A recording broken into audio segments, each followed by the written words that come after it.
गुणगुळ्याचा माळ हे ठिकाण भूतांच्या दृष्टीनं अगदी गैरसोयीचं होतं. ना तिथे एखादी पडकी विहीर, ना पडका वाडा. पिंपळ वड असली प्रचंड झाडेही त्या ठिकाणी अजिबात नव्हती. काही ठिकाणी उगीचच आपल्या 4-2 बाबळी होत्या. पण बाबळीसारख्या काटेरी झाडावर बसण्याइतकी भूतं काही मागासलेली नव्हती. विहीर तर सोडाच, पण भूतांचा बाजार म्हणून प्रसिद्ध असलेला मसनवटीचा भागही तिथे कुठे आसपास नव्हता. म्हणजे भूतांचा जन्म व्हायला ही जागा अगदीच निरुपयोगी होती. येऊन जाऊन एक पिंपरणी त्या माथ्याच्या अलीकडेच उतरणीवर तग धरून होती.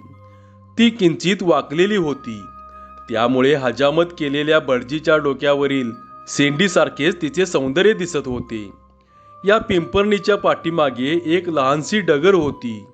तिच्याकडेने थोड्याशा बोराट्या, तरवड, बस एवढीच त्या माळावर अपूर्वाई होती. अशा या भकास वृक्ष ठिकाणी जन्म घ्यावा असे कुठल्याही शहाण्या भूताला कधी वाटले नसते. पण शहाणा आणि गाढव हे 2 प्रकार माणसांप्रमाणेच भूतातही असल्यामुळे एक भूत ते नको नको म्हणत असतानाही त्या ठिकाणी जन्माला आले. आपण कुठे जन्माला यावे ते कुणाच्याच हातात नसते.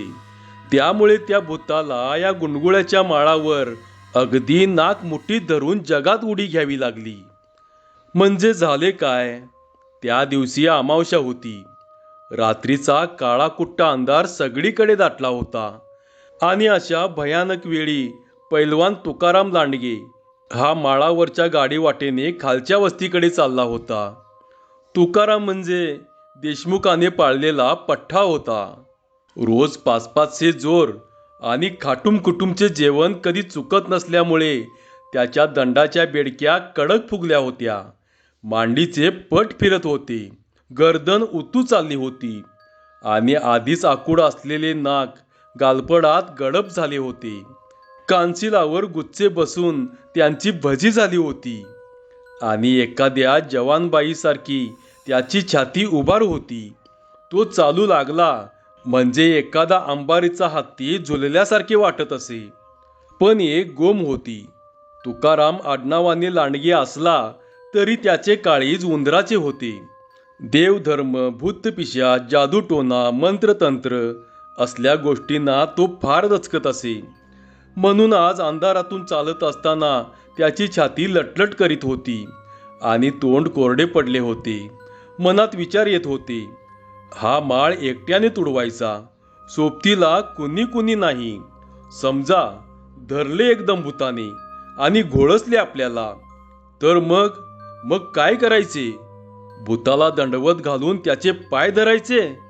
पण चायला तेही उलटे असायचे. काय इकडच्या बाजूने नमस्कार करून तिकडच्या बाजूने पाय धरायचे? छे, त्यापेक्षा सुसाट पळावे हे चांगले. पण तसे तरी होईल का? हात लांब करून धरले त्याने म्हणजे मग मात्र सोडायचं नाही ते. बायली, काय करावं बरं? तुक्याच्या लहानशा डोक्यात अशा तऱ्हेचे भयंकर विचार येत होते. अंगातून मधूनच काटा उभा राहत होता आणि पावले झपाझप पडत होती. आता माळ लागला होता. अंधार जास्तच वाढत होता आणि माळावरचा मोकळा वारा अंगाला जोराने झोंबत होता. रात्रीची किरकिर कर्कश वाटत होती आणि सगळीकडे अगदी स्तब्ध होते. लांबून कुठून तरी क्वचित वस्तीवरच्या कुत्र्यांची भुकभुक ऐकू येई. शांततेचा डोह त्याने किंचित ढवळल्यासारखा होई, पण क्षणभराने पुन्हा पूर्वीपेक्षा शांत होई. तुक्या झपझप चालला होता. तो अंधार त्याला दचकावीत होता आणि भीतीचे काटे कोणीतरी काळजात रुतवीत होते. आपल्या पावलांचा आवाज जरी झाला तरी त्याचे काळीज लटकन उडत होते. पावले भराभर पडत होती आणि त्यामुळे त्यांचा पुन्हा मोठा आवाज येत होता. माळाच्या नीट सरळ गेलेल्या वाटेने त्याने निरखून पाहिले. पावलांचा आवाज येत होता. पुढे कोणीतरी भराभर चालत होते. अंधार होता, नीट दिसत नव्हते, तरी पण कुणीतरी चालत होते खास. तुक्याने डोळे फाडून बघितले. कोण चालत असावे? माणूसच असेल नव्ह? का भूतभीत असल? मग मात्र मेलोच. पण छे, भूत कुठले असायला? भूताच्या पावलांचा आवाज येत नसतो. बहुतेक कोणीतरी आपल्यासारखाच असावा. बघूया तरी. असलाच तर बरी सोबत झाली. एकमेकांच्या नादान सोबतीनं ही वाट तरी सरळ. असा विचार करीत तुकारामाने पावले झपाझप टाकली आणि तो माणूस टप्प्यात आलाय हे साधारण दिसल्यावर त्याने हाळी मारली. ओ पाहुणं! समोर पांडुरकी दिसणारे कोणीतरी थांबले. आवाज आला, कोण हाय? आणि त्या पाठोपाठ विडीच्या लाल उजेडाचा कण क्षणभर चमकला आणि नाहीसा झाला. हाय, माणूसच हाय. कारण भूत बिडी वळतय ही गोष्ट अजून तरी आपण कधीच ऐकलेली नाही. असा विचार करत मग राहिलेले अंतर झपाझप तोडून तुकाराम त्याच्याजवळ गेला आणि म्हणाला, कोणीकडं निघाला? ह्या माळाच्या वाटणच नव्ह? अंधारात तोंड नीट दिसत नव्हते, पण आवाज सुस्पष्ट ऐकू आला. होय, का बरं? काय नाही, चला, सोबतीला घावलं कुणीतरी. असे बोलून तुकारामाने पावले पुढे टाकली. तो पाहुणाही हल्ला. का हो, सोबतीचं काय काढलं? भेता काय रातच्या चालीला? आता तुकारामाने चंची काढली होती. खरे म्हणजे तर मगापासून ती खिशात वळवळत होती. मगाशी भीतीमुळे तेवढी उसंत मिळाली नव्हती, पण आता काहीच हरकत नव्हती. सुपारी कात्रीत तुकाराम बोलला, भेता म्हणजे काय? आव, भूतांचा लई तरास असतो या राज्याला. आणि आज तर आमोशा हाय.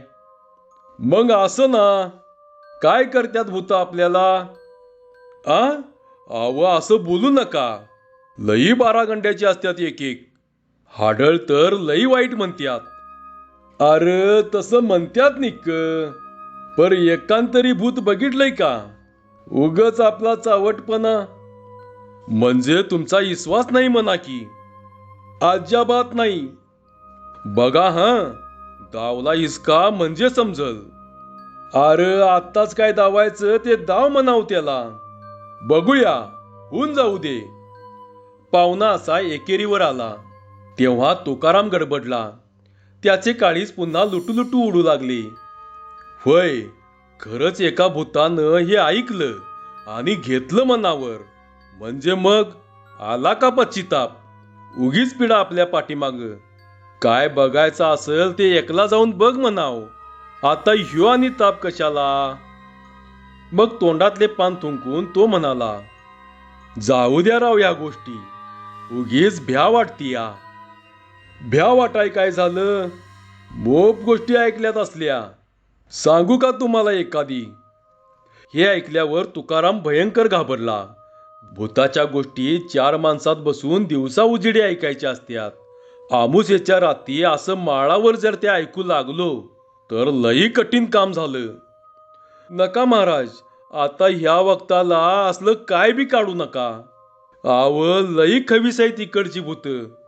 असं तर एकदा आमच्या गावातल्या सोनारावर भूत झालं लई खुश. तुकाराम उत्साहाने सांगू लागला. त्याची गोष्ट बंद करण्याच्या नादात आपणच एक गोष्ट सांगू लागलो आहोत याचे त्याला भानच नव्हते. पाहुण्याने नुसता हुंकार भरला. का म्हणाल तर तो सोनार रोज आपलं सोनं तापवायचा, लाल करायचा आणि पाण्यात बुडवायचा. त्याचा आवाज व्हायचा चार चार असा. तो आवाज त्या भूताला लई आवडायचा. निस्ता तो आवाज ऐकायचा म्हणून ते भूत त्याला रोज सोनं आणून द्यायचं रातच्या वक्ताला. आणि म्हणायचं, तापीव ते.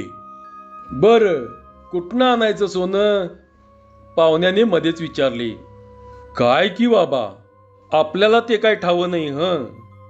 तुकाराम दोन्ही गालांना हात लावून म्हणाला, आणायचं ते बडवं कुठनं तरी, एवढं खरं. तर काय सांगत होतो? आणायचं आणि त्या सोनाराला म्हणायचं, तापीव तापीव. तापीव आणि आवाज काढतेचा. सोनार आपला तापवायचा की लाल होईस्तवर. मग पाण्यात घालायचा आणि जेव्हा चार चार आवाज व्हायचा तेव्हा ते भूत ही करून खिदळायचं बघा आणि जायचं किंवा निघून. मग पुढं काय झालं? काय व्हायचं? अव तो सोनार गेला भिवून. रोज रातच्या पारीला हीच पिढा. ते भूत आपलं त्याच्या मांडीला मांडी लावून बसायचं. रोज नवीन सोनं आणून द्यायचं. बरं होतं की मग. कशाचं बरं राव? सोनार लागला ह्या भीतीनं मरायला, पर ते भूत काय यायचं राहीना. मग सोनारानं काय केलं? घेतलं सोनं, एकदा लाल तापिवलं, बाहेर काढलं आणि जेव्हा भूताच्या मांडीलाच एकदम चटका दिला तेव्हा पळून गेलं त्याच्या आईला. पुन्हा काय हानबिगार परत आलं नाही. अशी ही गोष्ट. हे ऐकून पाहुण्याला भीती वाटू लागेल अशी तुकारामाची कल्पना होती, कारण ती सांगताना तो स्वतःच घाबरला होता आणि इकडे तिकडे दचकून बघत होता. पण पाहुणा हसू लागलेला बघून त्याला आश्चर्य वाटले. काय माणूस आहे तरी, भूताची एवढी भयंकर गोष्ट सांगून सुद्धा त्याला काहीच भीती वाटली नाही. म्हणजे आता कमाल झाली म्हणायची. असा विचार करत मग तो रागावून म्हणाला, हसताय तुम्ही? मग काय रडू? पाहुणा हसत हसतच म्हणाला, बघा बरं का हं, समजल एखाद्या येळेला. मग समजच हसणं येईल बाहेर. तुकारामाने कळकळीचा इशारा दिला आणि तसे करताना तोच पुन्हा जास्त घाबरला. बर बर, येऊ द्या येऊ द्या. पाहुणा दाट होत चाललेल्या अंधाराकडे बघत म्हणाला, काय होईल काय होऊन होऊन असं? त्या नगप्यासारखं आणि त्याच्या त्या दोस्तासारखं होईल तुमचं. तुकारामाने अडकळत अडकळत सांगितले. त्यांचं काय झालं? पाहुण्याने आता तोंडावर धोत्राचा सोगा घेतला होता, तरीही हसू बाहेर पडतच होते. आत्ता खरोखरच त्या माळावर अंधार चांगला दाटला होता. वारा सोसो करीत धिंगाणा घालीत होता. अंगाला झुंबून शहारे आणीत होता. माळावरची ती पिप्परणी आता लांबून अंधूक दिसत होती आणि तिची पाने विचित्रपणे सळसळत होती. सगळीकडे अगदी स्तब्ध होते. तुकारामाने इकडे तिकडे चोरटेपणाने बघितले. मग हळू आवाज काढून तो म्हणाला, त्याची काय गंमत झाली? ते बी असंच दारू प्यायचं, दरोडं घालायचं आणि कुठं बी हिंडायचं भाडे. एकदा कुठं तरी घाटला दरोडा आणि लांब गावाबाहेर गेलं. तिथं ती विहीर नाही का आणि धर्मशाळा? असल असल. पुढं काय झालं? पाहुण्याने खड्या आवाजात विचारले. आव हळू बोला. तर बसलं की धर्मशाळेत जाऊन. संगट भाकऱ्या बांधून घेतल्या. दारू पिऊन लाज झालेला गडी आणि लागलं की चोरलेला पैसा मोजायला. समोर एक चिमणी नुसती. ते पैसे मोजत्यात तवर भूतानं समद्यांच्या भाकऱ्या खाऊन टाकल्या आणि अब्ब करून दिली ढेकर. जो तो म्हणतोय दुसऱ्यानंच दिली बरं का ढेकर. भूत जेवलं मस्तवर आणि लागलं चिमणी इजवायला. पहिल्यांदा वाटलं च्या बायली वाऱ्यानं बिरान इजली असल म्हणून पुन्हा लावली, तर पुन्हा इजली. जे ते म्हणतंय तूच इजिवलीस, तूच इजिवलीस. बर मग? मग काय? जेव्हा पुण्यांदा लावली आणि बघाय लागलं तेव्हा काय, अंधारातनं एक हात पुढे येतोया आणि चिमणी इजिवतोया. नुसती हाडकच आपली. मग काय, लागलं लटालटा कापायला समद. हे सांगताना तुकारामच स्वतः लटालटा कापू लागला. पुढं? अहो पुढं काय, घाम सुटला समद्यांना. नशाच उतरली त्यांची. आता तुकारामाला घाम सुटला होता. मग? मग मग ते भूत चढलं हिरी जवळच्या झाडावर आणि दिली धाडदिशी हिरीत उडी टाकून धबेल करून. पुन्हा काय बाय आवाज करीत वर आलं. पुन्हा चढलं झाडावर आणि पुण्याला टुकली उडी हिरीत. रास सारी ह्यो धुमाकूळ. झाडावर चढायचं आणि हिरीत उडी ठोकायचं. दुसरी बातच नाही. पुण्यांदा झाडावर चढायचं आणि पुन्यांदा हिरीत उडी ठोकायचं. मग काय झालं? काय वयाचं? खाडल दिशी दारू उतरली समद्यांची. फटफट असतवर ह्यो दंगा चालल्याला. जवा फटफटलं तवा पळत आले समदे गावात. पुन्हा म्हणून कधी राज्याला बाहेर गेलं नाहीत. तुकारामाने समारोप केला आणि तो पाहुण्याकडे बघू लागला. आता तरी पाहुणा नक्की घाबरलेला असणार. भीतीने त्याचे काळीज उडत असेल. आपल्यासारखाच त्याच्याही अंगाला घाम आलेला असेल खात्रीने, कारण गोष्टच तशी भयंकर सांगितली होती. कोणीही माणूस घाबरून गेला असता. पण पाहुणा पुन्हा खुदूखुदू हसू लागलेला बघून तुक्याच्या कपाळावर आट्या पडल्या. रागही आला. म्हणजे काय हा चावटपणा? माणूस हाय का कोण हाय?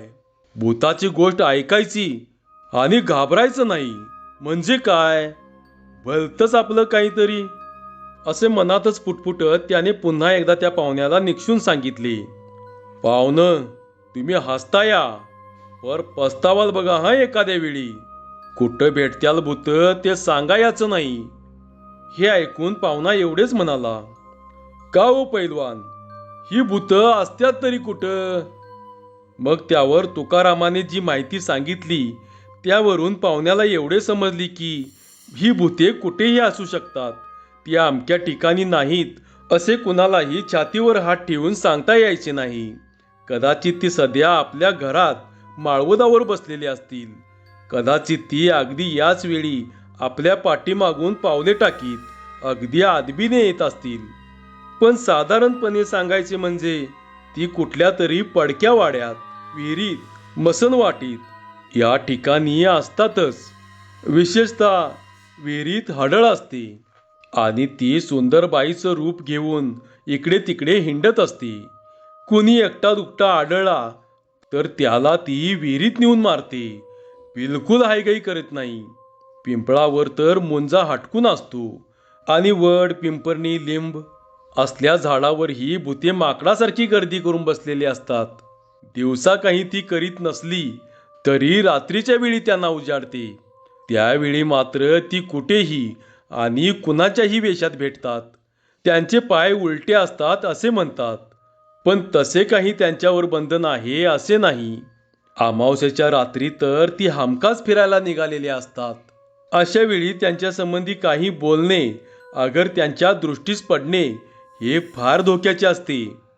आता माळ निम्म्याच्या वर तुडवून झाला होता आणि समोरचे एकुलते एक पिंपरणीचे झाड जवळ येत चालले होते.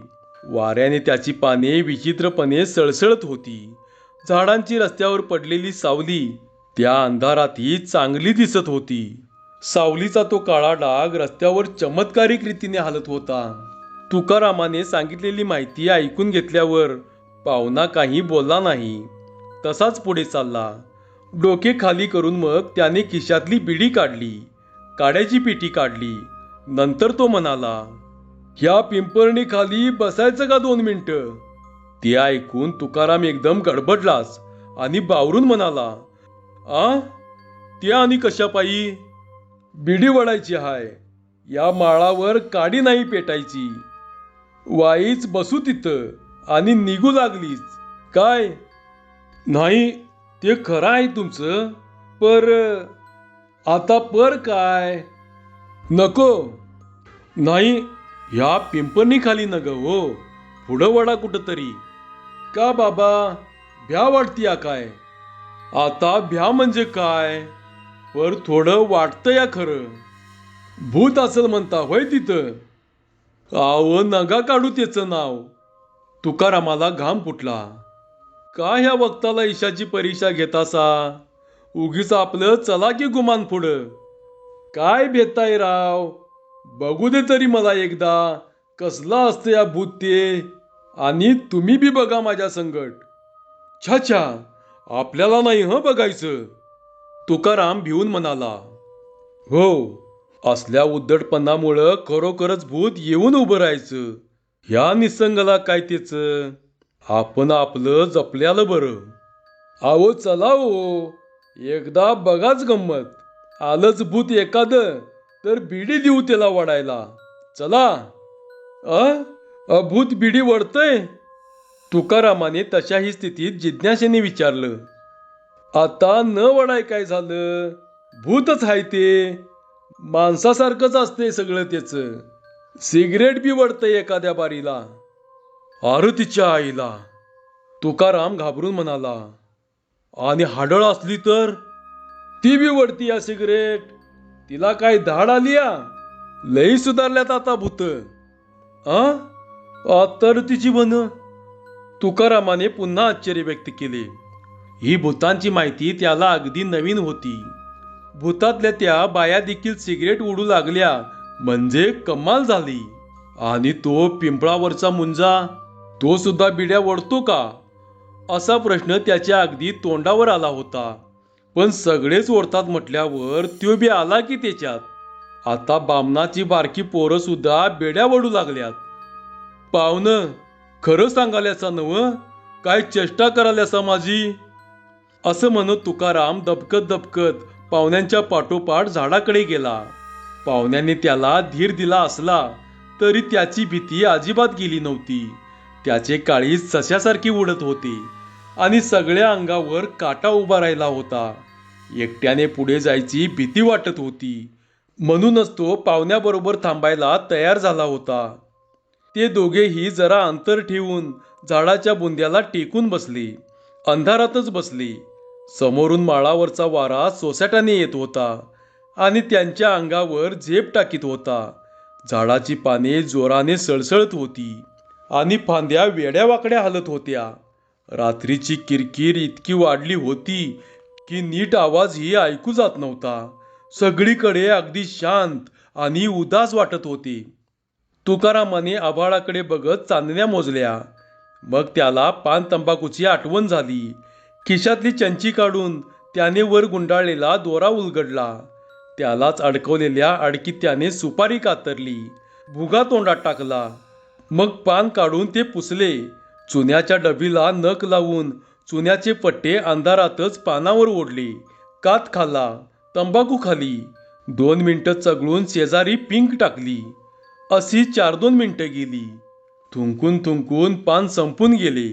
गालातून जीभ फिरवून तुकारामाने राहिलेला भागी तोंडाबाहेर टाकून दिला. मग मात्र त्याला अस्वस्थ वाटू लागले.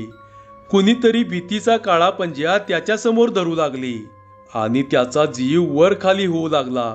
ह्या पाहुण्याच्या नादात आपण अशा भयानवेळी इथं बसलो. नाहीतर बाप जन्मी कधी बसलो नसतो.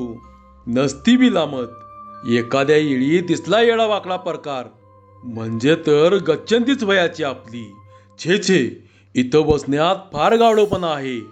अजून कशी या पाहुण्याची बिडी संपली नाही? अशा विचारात इतका वेळ उगीचच इकडे तिकडे फिरवीत राहिलेली आपली दृष्टी त्याने पाहुणा जेथे बसला होता त्या जागेकडे वळवली आणि तो म्हणाला, पण म्हणाला काही नाही. त्याची दातखिळीच बसली. कारण त्या ठिकाणी पाहुणा नव्हताच. कुणीच नव्हते.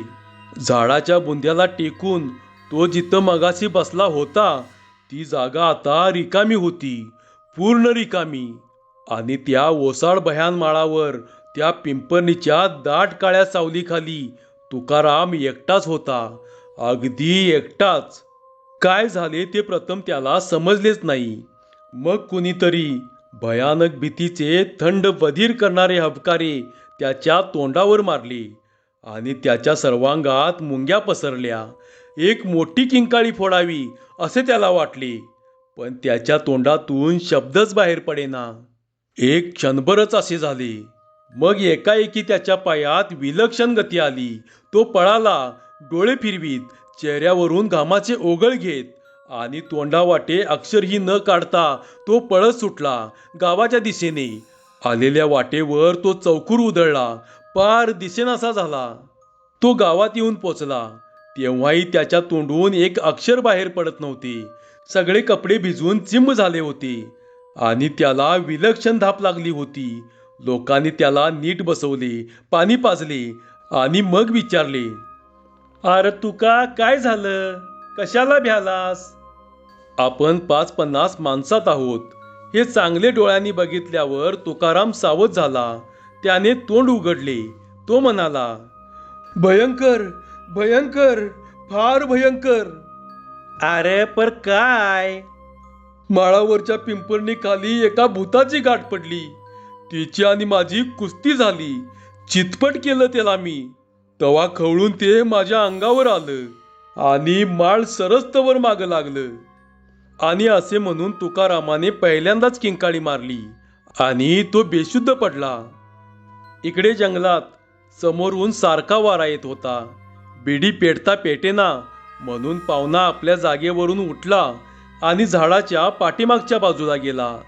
तिथे वारा अगदी बंद होता. काडी उडून त्याने बिडी पेटवली. तिचे 4-2 मनसोक्त झुरके घेतले आणि नाका तोंडातून गरम धूर काढीत तो अगदी निवांत पडून राहिला. त्याला आपल्या सोबत्याचे हसू येत होते. काय सारखा भूताची भीती दाखवत होता. बघितलं तर हत्तीसारखा गडी, पर उगीच मिलमिशा.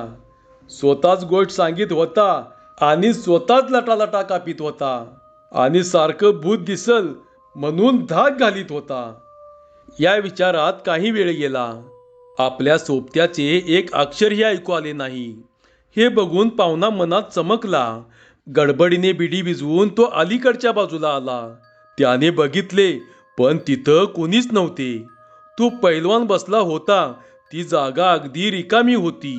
त्या ओसाड माळावर दाट सावलीच्या पिंपळणीखाली तो अगदी एकटा होता आणि रात्र अमावस्येची होती. ते बघून पाहुणा एकदम बधिरला. काय झाले ते प्रथम त्याला नीट समजलेच नाही. डोळे चोळून त्याने पुन्हा एकदा नीट बघितले आणि मग त्याचा भयंकर अर्थ त्याच्या ध्यानी आला. मग तो तिथे थांबलाच नाही. भीतीने गोरासारखा ओरडला. त्याचे सगळे रक्त उलते पालते झाले आणि एक किंकाळी फोडून तो विलक्षण वेगाने पळाला. दगडधोंड्यातून, ओढ्या नाल्यातून, रानावनातून पळाला. पळताना त्याने एकदाही मागे वळून बघितले नाही. तोंडावरून घामाचे पाट वाहत आहेत. चेहरा पांढरा फटक पडला आहे. छाती भात्यासारखी वर खाली होते आहे. अशा स्थितीत तो कुठल्या तरी एका वस्तीत येऊन पडला. मरू गाठलेल्या जनावरासारखा फेस गाळू लागला. अशा रीतीने पिंपणीवरच्या भूताने आल्या आल्या 2 माणसांना दणका दिला. ते भूत पुढे लवकरच मोठे झाले. त्याची वंशावळही वाढली. जाता येता माणसांना अडवून ते त्यांच्याशी दंगामस्ती करू लागले. कुणी त्याला झाडाच्या बुंद्याला टिकून सबंध रस्त्यावर पाय पसरून बसलेले स्वतःच्या डोळ्यांनी पाहिले. अमावस्येच्या रात्री कुणी सबंध माळावर दिवट्या नाचताना पाहिल्या. त्यावर तेथे 100-150 भूते तरी असावीतच असे लोकांना स्पष्ट कळून चुकले. आता ती वाट बंद झाली आहे. रात्रीच्या वेळी तर तिकडे कुणी फिरकतही नाही. येऊन जाऊन गावातले धाडसी लोक तेवढे अमावस्येच्या रात्री तिकडे जातात. भूतांच्या दिवट्या नाचताना बघतात आणि त्यांच्या पंक्तीला बसून जेवण करून माघारी येतात. आणि तुकाराम लांडगे ही गुणगुळ्याच्या माळावर आपण भूतांशी कशी कुस्ती केली याचे फक्कड वर्णन करून सर्वांना सांगत असतो. धन्यवाद.